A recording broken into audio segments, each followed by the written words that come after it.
Hello friends, एक बार फिर से आप सभी का यूट्यूब की दुनिया में स्वागत है। और आज का ये वीडियो एक बार फिर से एचएसएससी के विभिन्न एग्ज़ाम में पूछे गए प्रीवियस ईयर क्वेश्चन के ऊपर आधारित है, जो कि इंग्लिश के विभिन्न टॉपिक से पूछे गए हैं। तो आज के इस वीडियो में हम कुछ और क्वेश्चन डिस्कस करने वाले हैं और इन्हीं टॉपिक से रिलेटेड क्वेश्चन है वो बार बार पूछे जा रहे हैं एग्ज़ाम के अंदर। तो आप एक बार कोई भी एग्ज़ाम हो एचएसएससी का, उससे पहले इन टॉपिक को ज़रूर कवर कर लीजिएगा।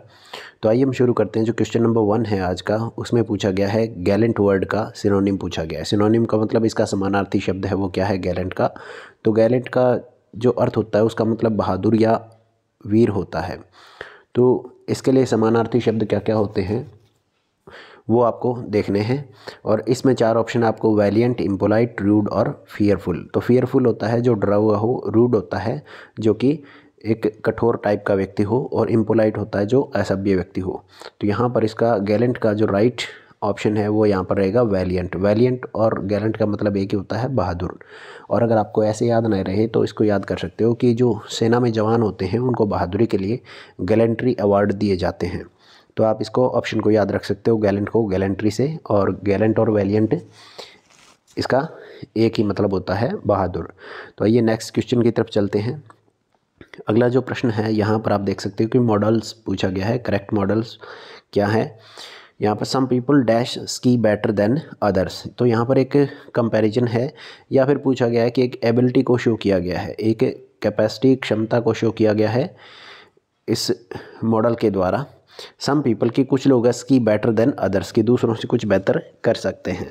तो अब इसमें कर सकते हैं तो मतलब यहाँ पर एबिलिटी के बारे में पूछा गया, तो आपको वो मॉडल फिल करना है जो कि एबिलिटी को दर्शाता हो। और ये भी एबिलिटी कौन सी, की प्रेजेंट टाइम की एबिलिटी है वो यहाँ पर पूछी गई है। तो प्रेजेंट टाइम में जो एबिलिटी के लिए वर्ड आता है वो आता है कैन। और यहाँ पर राइट ऑप्शन रहेगा इसका कैन, क्योंकि कुड जो है ये क्या है, पास्ट में एबिलिटी के लिए यूज़ होता है। और मस्ट है वो नेसेसिटी के लिए यानी आवश्यकता के लिए इस्तेमाल होता है। और शुड है वो भी यहाँ पर आवश्यकता के लिए इस्तेमाल किया जाता है। तो इसलिए राइट ऑप्शन इसका रहेगा कैन। तो आप इसको अच्छे से समझ सकते हो। चलिए नेक्स्ट क्वेश्चन की तरफ चलते हैं हम। यहाँ पर पूछा गया है एप्रोप्रिएट प्रीपोजिशन के बारे में। कि एप्रोप्रिएट प्रीपोजिशन आपको फिलअप करनी है। I paid the bill dash cash. तो अगर इस तरह की कोई सिचुएशन आए जहाँ पर इस तरह का कोई सेंटेंस हो, तो वहाँ पर देखना है कि कैश से पहले हमेशा क्या आता है, इन का यूज़ होता है, इन कैश होता है। तो यहाँ पर 4 ऑप्शन आपको दे रखे हैं। इन जो पहला है वो राइट वन है, बाकी एट, फो और विद जो है ये ऑप्शन यहाँ पर इनकरेक्ट रहेंगे। तो आपको फिलअप करना है यहाँ पर इन। हमेशा ये ध्यान में रखिएगा, इस टाइप का कोई भी सेंटेंस आए जिसमें कैश दे रखा हो और उसमें प्रीपोजिशन पूछ रखी हो, तो उससे पहले क्या आता है, इन कैश आता है। चलिए नेक्स्ट क्वेश्चन को देख लेते हैं हम इसके साथ में। अगला जो प्रश्न है ये पूछा गया है कि आपको एक वर्ड सजेस्ट करना है, करेक्ट वर्ड सजेस्ट करना है इस पूरी स्टेटमेंट के लिए। A man who is womanish in his habits, कि एक ऐसा व्यक्ति जो अपनी आदतों में क्या हो, महिलाओं के जैसा हो। तो यहाँ पर 4 आपको ऑप्शन दे रखे हैं, जिसमें पहला है आर्सोनिस्ट। आर्सोनिस्ट क्या होता है, ऐसा व्यक्ति जो आगजनी की घटनाओं को अंजाम देता है वो क्या कहलाता है, आर्सोनिस्ट। तो आपको ध्यान में रखना है। तो इसलिए ये तो इसका इनकरेक्ट ऑप्शन है, ये राइट नहीं हो सकता। दूसरा है एपिक्योर। तो एपिक्योर जो होता है ये भी इसका ऑप्शन नहीं है। एपिक्योर का मतलब ऐसा व्यक्ति होता है जो कि हर प्रकार के टेस्ट में बिलीव रखता है, या हम कह सकते हैं कि हर प्रकार के स्वाद के पीछे जो लगा रहता है, यानी हर एक चीज़ का आनंद लेने की कोशिश करता है। और चौथा ऑप्शन यहाँ पर है फिल्टी। तो फिल्टी भी इसका ऑप्शन नहीं रहेगा, इसका राइट ऑप्शन रहेगा इफेमिनेट। फेमिना इसमें शब्द दे रखा है, तो इससे आप अंदाज़ा लगा सकते हो कि यही इसका राइट ऑप्शन है, जो कि वोमिनिश हो, कोई अपनी हैबिट में, अपनी आदतों में औरतों के जैसा हो, तो उसके लिए यूज़ किया जाता है ये वर्ड इफेमिनेट। तो आई होप कि ये आपको समझ में आया होगा। इसको आप रिलेट कर सकते हो वुमन के साथ में, फेमिना, फेमिना मीन वुमन। चलिए नेक्स्ट क्वेश्चन देखते हैं हम। अगला जो प्रश्न है आपको यहाँ पर नज़र आ रहा है, उसमें एंटोनिम पूछा गया है कि करेक्ट एंटोनिम आपको चूज़ करना है। अब एंटोनिम पूछा गया इसके अंदर, तो आपको बैंकरप्ट का पूछा गया है। बैंकरप्ट का मतलब ऐसा व्यक्ति जो कि कर्जदार हो या दिवालिया हो, जिसके ऊपर बहुत ज़्यादा कर्ज हो, ऐसा व्यक्ति क्या कहलाता है, बैंकरप्ट। तो यहाँ पर एंटोनिम यानी विपरीतार्थक शब्द आपको बताना है। यहाँ पर पहले 3 जो है, पेनीलेस, इंसॉल्वेंट और ड्यून्ड, ये तीनों ही वर्ड इसके बैंकरप्ट के सिनोनिम हैं। क्या है, सिनोनिम है।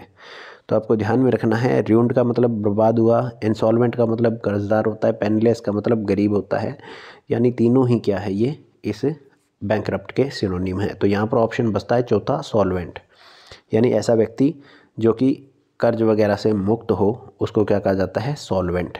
और सॉल्वेंट शब्द है विलायक यानी घुलनशील के लिए भी इस्तेमाल होता है, लेकिन यहाँ पर इसका एंटोनिम पूछा गया है, बैंकरप्ट का विपरीतार्थक शब्द पूछा गया, तो ये सॉल्वेंट यहाँ पर इसका राइट ऑप्शन रहेगा। चलिए नेक्स्ट क्वेश्चन को देखते हैं।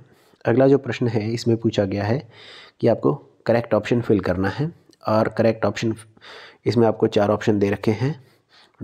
Dash doing the cooking, I look after the garden. यहाँ पर पूछा गया है कि कुकिंग के अलावा मैं गार्डन की देखभाल भी करता हूँ। तो यहाँ पर 4 ऑप्शन है, आपको वो ऑप्शन चूज़ करना है जो कि यहाँ पर बिल्कुल सूटेबल फिट हो। तो बिसाइड जो होता है, बिसाइड वर्ड है, ये किसी के साथ के लिए यूज़ किया जाता है। हाउएवर फिर भी होता है इसका मतलब, और देयरफॉर जो होता है इसीलिए। तो ये जो ऑप्शन नंबर 3 है, बी साइड्स, यहाँ पर बी साइड और बी साइड्स में अंतर आपने ज़रूर पढ़ा होगा, जब आप प्रीपोजिशन पढ़ते हो तो उसके अंदर आपको ज़रूर मिलेगा। तो यहाँ पर बी साइड्स का मतलब होता है एक्सेप्ट। बी साइड्स का मतलब क्या होता है, एक्सेप्ट, कि मैं कुकिंग के अलावा और क्या कर सकता हूँ, गार्डन की देखभाल भी कर सकता हूँ। तो यहाँ पर ये जो बिसाइड्स है ये इसका राइट आंसर रहेगा। बिसाइड्स और बिसाइड में बिल्कुल एक वर्ड का अंतर है, एस का, लेकिन इसी से क्या है, इसका पूरा का पूरा मतलब ही उलट जाता है। तो बिसाइड का मतलब जहाँ पर साथ होता है, तो बिसाइड्स का मतलब होता है एक्सेप्ट। तो ये यहाँ पर करेक्ट ऑप्शन रहेगा, बिसाइड्स। चलिए नेक्स्ट क्वेश्चन की तरफ बढ़ते हैं हम। और ये जो क्वेश्चन है यहाँ पर आपको नज़र आ रहा है, इसके अंदर पूछा गया है कि आपको इनडायरेक्ट स्पीच है वो चुनना है, एप्रोप्रिएट जो है इसका। The teacher said to Hari, why did you not do your homework yesterday. Teacher ने हरी से क्या कहा कि कल तुमने अपना होमवर्क क्यों नहीं किया। तो सीधी सिंपल भाषा में आपको बता देते हैं। देखो, हमने आपको पहले ही बताया कि जब भी इनडायरेक्ट डायरेक्ट पढ़ो तो आपको मेन चीज़ें पढ़नी है, वो ये पढ़ना है कि सबसे पहला तो जो टेंस है उसको कैसे चेंज किया जाता है, उसके बाद प्रोनाउन जो हैं वो कैसे चेंज होते हैं, ये चीज़ें आपको पढ़नी हैं। और जब तक इनको नहीं पढ़ोगे तब तक आपको पता नहीं चलेगा कि कैसे क्या चेंज होता है। बिल्कुल आसान है। यहाँ पर हम आपको बता देते हैं, आपने ये ज़रूर पढ़ा होगा कि जहाँ पर सेड टू आया हो ये रिपोर्टिंग वर्ब में, उसको हम टोल्ड में बदलते हैं। और अगर सेंटेंस इंटेरोगेटिव है तो उसको आस्क्ड में बदला जाता है। तो यहाँ पर पहली बात तो अगर हम सेड टू के हिसाब से देखें कि इसको आस्क्ड में बदलना है, क्योंकि आपको देख रहा होगा यहाँ पर जो निशान दे रखा है इसके पीछे वो है इंटेरोगेटिव सेंटेंस का। तो इसी के आधार पर सेड टू को देखिए तो 4 ऑप्शन दे रखे हैं, इनमें लास्ट 2 में सेड टू को सेड या सेड टू रखा है, तो ये दोनों ऑप्शन तो वैसे ही नहीं हो सकते इसका राइट आंसर। अब यहाँ पर बचे 2 option number 1 and option number 2। अब सेड टू दोनों में आस्क में बदला हुआ है। अब यहाँ पर देखिए ये जो सेंटेंस है ये इंटेरोगेटिव है, और बाद की जो रिपोर्टेड स्पीच है जब हम इसको इनडायरेक्ट में बदलते हैं तो ये इंटेरोगेटिव से अफर्मेटिव टाइप में आ जाती है, या हम कह सकते हैं असर्टिव टाइप में आ जाती है। तो इसको आप देखोगे तो यहाँ पर जो हेल्पिंग वर्ब है इसको पहचानिए। ये सेंटेंस यहाँ पर जो दे रखा है इसके अंदर, इस रिपोर्टेड स्पीच के अंदर डिड प्लस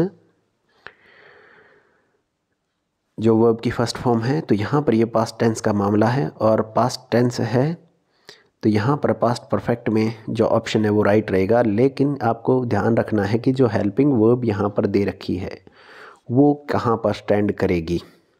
तो यहाँ पर जो आप देखोगे इंटेरोगेटिव में हमेशा ये डबल इंटेरोगेटिव टाइप का है, जिसमें WHY के बाद में डिड जो है हेल्पिंग वर्ब है वो सब्जेक्ट यू से पहले दे रखी है। लेकिन इसको जब सॉल्व करेंगे तो हम यहाँ पर ये जो वाई है ये कन्वर्ट हो जाएगा एक कंजंक्शन के रूप में, और उसके बाद में सब्जेक्ट के बाद में जो हेल्पिंग वर्ब है हैड है वो रखी जाएगी, क्योंकि पास्ट परफेक्ट में आपको कन्वर्ट करना पड़ेगा पास्ट इंडेफिनिट टेंस को।